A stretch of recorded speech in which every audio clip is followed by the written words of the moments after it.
You're hypermobile, and this is an exercise you should be doing regularly to help with your lower back instability and lower back pain.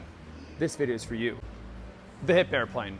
Sit down and pay attention because this is very specific, very detailed oriented, and you must think and process a lot at once to do this exercise properly, because not done properly is just gonna leave your back tighter. So sit down and pay attention. First, we need to understand what's going on internally with this exercise and what we're using.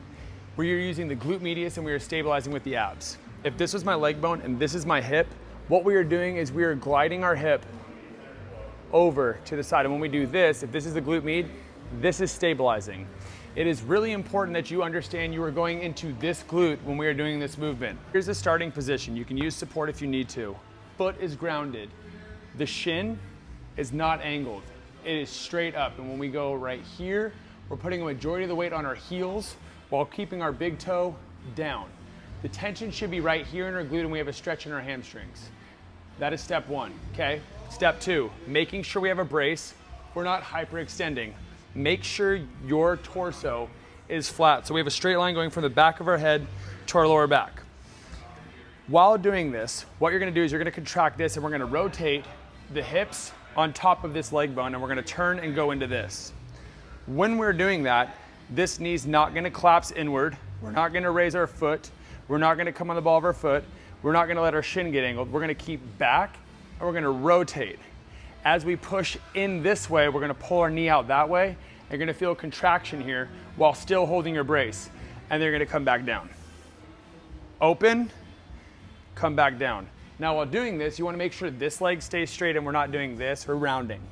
Keep long extension, one straight line from the back of the head to the back of the heel, holding the brace, perpendicular shin, tension in the glute, rotating, squeezing, coming back down. Here's another side view so you can see. Again, toes grounded, shin is vertical, knee is out. When we do this, we want to keep our shoulder in line with our hip, meaning we're not going to do this.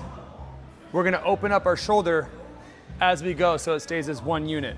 Because what we're doing is we're rotating our hips on the femur bone to engage the glute medius. Now, if you're not bracing, what's gonna happen is you're gonna go right here, and you're gonna go into extension, you're gonna be like, I feel it in my lower back. Make sure you're holding your brace, make sure you're contracting the glute med. If you don't feel it in your glutes, that's because your angle of your shin is this way, so you're going into more knee flexion. What we need to do is we need to move back into our hips. This is in my hips, this is in my quads. So if you're not feeling your glutes, make sure you're in your hips without going into hyperextension. If done properly, this will help create stability in your glutes and your brace and keep your back safe. I hope this video is helpful. If you have any questions or comments, leave them down below. As always, think of the sport. Have a lovely day.